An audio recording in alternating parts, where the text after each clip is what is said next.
요새는 한국을 방문한 외국인들이 많아져 식당에서 밥을 먹고 있는 외국인들을 봐도 신기해하지도 않고 당연한 듯이 보게 되었습니다. 그런데 재미있는 것은 과거에는 아무리 한식이라도 해도 이들의 입맛에 맞춰 맛을 변형시켰는데요. 하지만 지금은 외국인들이 한국의 음식 자체를 좋아해줘 굳이 맛을 바꿀 필요도 없고 외국인들은 한국인들이 먹는 음식 조합 그대로 먹는 것을 즐기기도 하죠. 해외에 나가봐도 상황은 마찬가지입니다. 외국에도 한식당은 옛날부터 있었는데요. 과거에는 해외의 한식당에는 불고기나 갈비를 먹으러 중국인이나 한국 이민자들이 그 자리를 메웠는데 지금은 어디 사람인지조차 모를 정도로 다양한 외국인들이 한식당을 찾기 시작했습니다. 그런데 재미있는 것은 이런 한류의 흐름을 물 만난 고기처럼 신나게 즐기고 있는 나라가 있다고 하는데요. 바로 중국입니다. 현재 중국에서 부는 한류는 그야말로 어마어마한데요. 한때 중국은 한한령까지 내세우며 한류를 막으려 했지만 중국에서 한류 콘텐츠 바람이 부는 걸 결국 막지 못했습니다. 중국 사람들은 인터넷 우회 접속을 통해 드라마를 시청하기도 했는데요. 그래서 웃긴 것은 중국 영화 드라마 평점 사이트인 더우반에서 오징어 게임이 정규 유통 콘텐츠가 아님에도 불구하고 인기 TV 시리즈 랭킹에 오르기도 했죠. 중국의 최대 쇼핑몰인 타오바오에는 달고나 가면, 옷 등 오징어 게임 관련 상품을 팔기도 했습니다.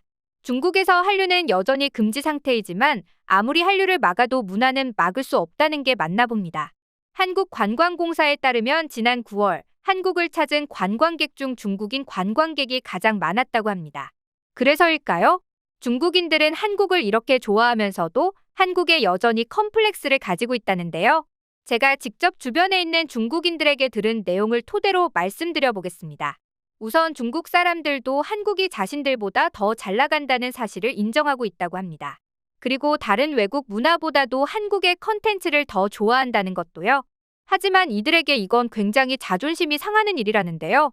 왜냐하면 현재 중국의 MZ세대들은 일명 소분홍 세대로 천안문 사태 이후 청년들의 각성을 두려워했던 중국이 애국 세뇌 교육을 시작한 시대부터 태어난 세대를 뜻합니다. 이 소분홍이라는 것도 작은 분홍색이라는 뜻입니다. 소는 젊다, 분홍은 이들이 주로 활동하는 웹사이트의 배경화면 색에서 따온 것인데요. 그야말로 온라인상에서 맹목적으로 애국하고 광적으로 외국을 배척하는 중국의 청년 세대를 가리키는 용어입니다. 이들은 시진핑 세력과 중국의 맹목적인 충성 태도를 보이는 것으로 유명한데요. 이들에게 아이돌은 곧 국가, 중국입니다. 그렇기에 누군가가 중국을 욕하면 자신을 욕하는 것과 마찬가지로 받아들이고 중국이 최고라는 자부심으로 가득 차 있는데요. 그렇다 보니 당연하게도 이들 눈에 한류는 거슬릴 수밖에 없습니다. 그동안은 아시아에서나 인기였던 한류가 오징어 게임, 기생충 등을 통해 서구권으로 영향력을 떨치기 시작하자 그야말로 미치고 팔짝 뛰는 노릇인 거죠. 그도 그럴 것이 과거에는 아시아 사람을 보면 중국인이냐고 묻고 아니라 하면 일본인이냐고 묻고 그 다음으로 한국인이냐고 물어봤었는데요. 지금은 제일 먼저 나오는 소리가 한국인이냐고 묻고 맞다 하면 굉장히 신나하는 모습을 보이죠. 그동안 동아시아 대표는 자신들이라고 생각했는데 이젠 어딜 가든 한국을 외쳐대니 자괴감에 빠지기 시작한 것입니다. 그뿐만 아니라 팬데믹 사건으로 중국은 세계적인 비난을 받게 되었는데요. 소분홍에게 자신들의 아이돌과도 같이 지켜야만 할 존재였던 국가가 누군가에게 욕을 먹으니 분노와 자격지심이 어마어마했을 것입니다. 그리고 그 분노를 한국을 공격함으로써 해소하고 있는 것이죠. 이들의 태도가 가장 잘 드러난 것은 유튜브 채널 쉬는 시간에 중국 반응에서 나온 인터뷰 영상입니다. 이 영상에 나온 중국인들에게 한국, 미국, 일본 중에 어떤 나라가 가장 싫은가요? 라고 물었더니 한국이죠. 한국에 뭔 한류라는 거가 우리 청소년들에게 악영향을 끼친다. 주걸륜이 말했듯 한류가 설치게 두지 말고 우리 화류가 짱이라고라는 말을 했습니다. 그리고 한국은 지들이 쪽팔린 걸 모른다. 제일 싫은 나라는 한국. 맨날 우리 중국 문화를 표절한다. 왜냐면 한국 애들이 우리 문화를 훔쳐가 놓고선 나중엔 그게 자기들 문화라고 우기니까 공자는 한국 거라느니 한국 드라마에서는 어떤 장군이 당태종 이세민을 무릎 꿇였다던지라는 반응들을 보이기도 했죠. 그런데 아시겠지만 이 중국의 젊은 MZ세대들은 잘못된 한국의 정보를 가지고도 무작정 한국을 싫어하고 있다는 사실을 알 수 있습니다. 중국인들은 한국인이 공자와 한문, 단오절 등이 자신의 것이라고 우긴다고 믿으며 힘을 모아 한국에 대응해야 한다고 주장하곤 하는데요. 그뿐만 아니라 한국인들이 이제 중국 문화를 훔치다 못해 중국의 배후까지 훔치려 한다며 한국인들이 중국 여배우 장수잉을 한국의 후예라고 주장하고 있다는 글이 올라왔는데요.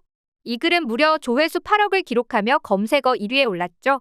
하지만 장수잉이 대체 누군데? 하는 생각이 드는데요. 알고 보니 이 사건은 조선족들이 댓글 쓰고 중국 웹에 퍼가서 한국인들이 중국 거를 한국 거라고 우긴다고 날조를 한 사건이었습니다. 하지만 여전히 중국인들은 자신들이 보고 싶은 것만 보고 있죠.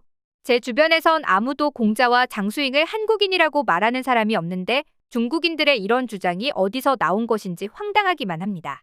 문제는 중국 정부도 이를 이용하고 있다는 것인데요. 사실 중국의 불평등 지수는 폭동이 일어나도 이상하지 않을 만큼 어마어마합니다. 그리고 중국인들도 SNS를 통해 그 사실을 잘 알고 있죠. 하지만 중국은 이걸 애국정신으로 간신히 누르고 있어 왔었죠. 실제로 세뇌로 인해 중국은 한국이 고기도 못 먹을 정도로 가난한 줄 알았다던 사람이 많은데요. 하지만 중국의 최저월급이 17만 원인데에 비해 한국의 최저월급이 190만 원이라는 사실이 알려지자 한국이 이렇게 쩔었다고 하는 반응과 한류로 인해 자신들의 자부심이 뿌리채 뽑힐 위험이 있자 한국을 공격하기 시작한 것입니다. 중국 관영 매체와 공영 방송까지 나서서 한국 연예인에 대한 비난을 선동하거나 중국 매체들이 BTS를 좋아하는 중국인 아미에게 BTS가 그래미 입성하는 것에 대해 너무 좋아하지 말고 중국인으로서 자존심을 가지고 축하글을 올리지 말라는 보도를 하기도 했죠. 그래서 이젠 아예 한국을 도둑국이라며 자신들의 문화를 훔쳐갔다고 주장하는 것인데요. 중국 SNS에서 가장 많이 보이는 것이 바로 이 도둑국이라는 단어라고 합니다.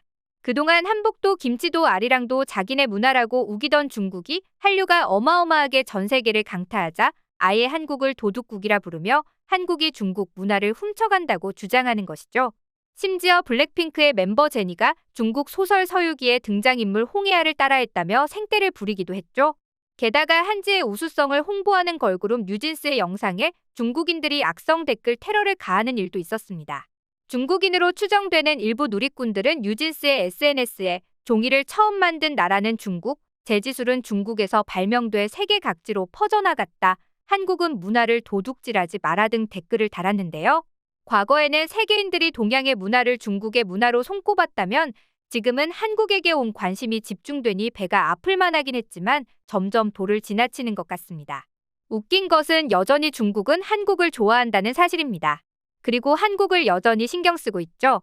그렇다 보니 한편으로는 이젠 안쓰럽다는 생각도 드는데요. 그럼 우리는 이에 대해 어떻게 대처해야 할까요?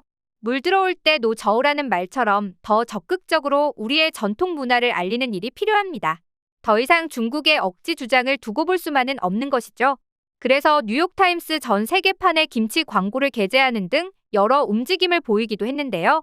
중국이 황당한 주장을 할 때마다 더 이상 중국은 원래 그래라며 넘기는 게 아니라 적극적인 해결 방안이 필요한 때가 아닐까 싶습니다. 앞으로 한류가 더욱 뻗어나가면서 중국의 이런 열등감은 계속될 텐데요.